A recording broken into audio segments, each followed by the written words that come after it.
I hope this is an eye-opener to those of you who want to know why government doesn't work. Now, maybe there's another eye that needs to be opened first.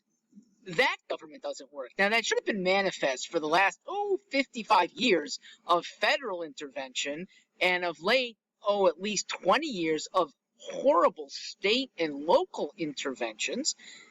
They never work. Government does nothing well. Government can't keep drugs out of its own prisons. It does nothing as well as private groups and individuals can do. Why? Why can't government do it as well? Well, let's look at the alternative. These supposed bad guys of private businesses that seek profit. Please recognize, profit in a free enterprise system is a good word, a very good word, because profit can only be made by somebody doing something good. This person does a service for you, makes a product for you, insures you, cares for your child, all at a price that you're willing to pay, or even below, because a posted price never asks how much more could you pay and would you pay. So people who are willing to pay immensely for childcare might be getting a bargain with a childcare provider who nevertheless is making a profit. This is a good thing for child, for parent, and for the profiteering business person. This does not happen in government.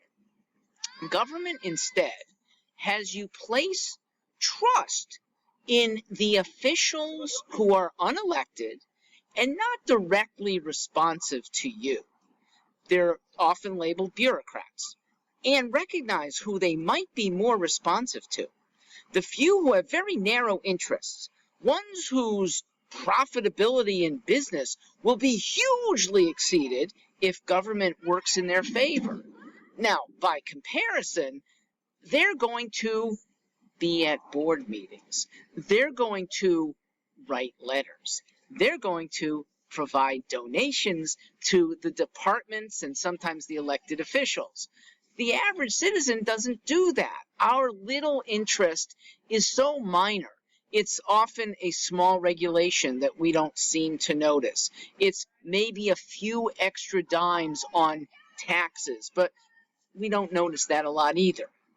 So, bureaucrats, at the behest of those very narrow interests, are not aligned with what the broad interests do.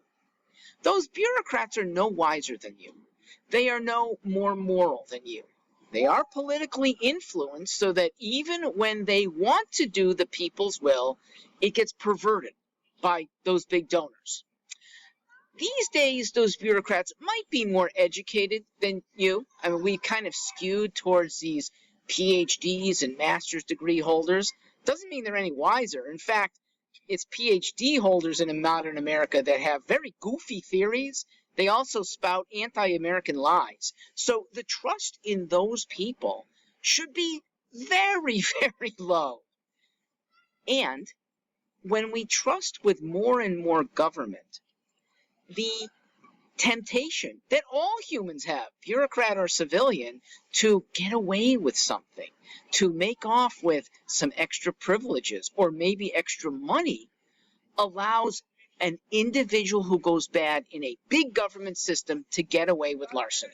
Okay, you hear every state routinely has elements of bad corruption, but that's only the ones who get caught. And the temptation is there.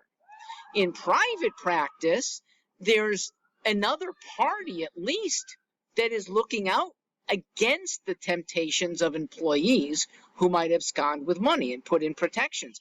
Government puts in very few protections. Big government puts now the worst things together. Big bureaucrats and big corporate moguls. And the corporate moguls use the government to do their will. When government messes up, what do they typically do? They make yet another government program. Now, the framers recognized, the framers of our Constitution, that government could become tyrannical. More and more programs. I'm not sure if they envisioned that, but they certainly envisioned more and more power. And that true republicanism, that meant a good, healthy voting public, was needed to keep from tyrannical power. But we don't tend to have that very often.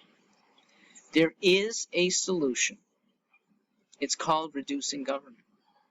And it is doable because there are some public servants and many who would like to be public servants that don't get a lot of media attention because they're not soliciting donations like the others. But they're the ones who would like to slim government to the way the framers wanted. That at the federal level, the government should do very little.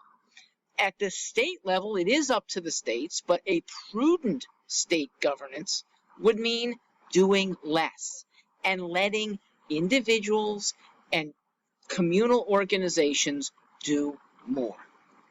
So what do you do about that instinct we all have that there ought to be a law because there's something that seems inequitable? Stop instinctively going to government to make that law and fight that law, because anytime the government makes that law, it is using force. That is how laws are enforced. Ultimately, you're at the other side of a gun pointed at you. And it may force good people into being criminals because of the way the legislation's written. Meantime, there's so many things that we do better without government force. None of us would like to see students permanently in bad schools. The federal government has for 50 years tried to improve education, and it hasn't. Try something else called choice in school. The government has programs that help or try to help children with crippling birth defects, which we would all like to see. But we would have so much more money in the private sector to fund all of those families if we weren't having 30% of our incomes extracted by taxes. The government is called on to protect the laborer with perhaps a minimum wage. But in the absence of a government-mandated minimum, wages tend to be pretty high. It's in my state, minimum wage is almost never paid. And in successful countries, more successful than the US, they don't even have minimum wage. Singapore, no minimum wage. Switzerland, no minimum wage. And yet, $29 an hour is the average wage in Switzerland for a waiter or a housekeeper. The government is not necessary to make equitable wages. And they inherently make things inequitable. Far worse than when individuals come to free market decisions armed with their own morality. We need to get back to that and have a solution for that as well. Next video, I'll watch them.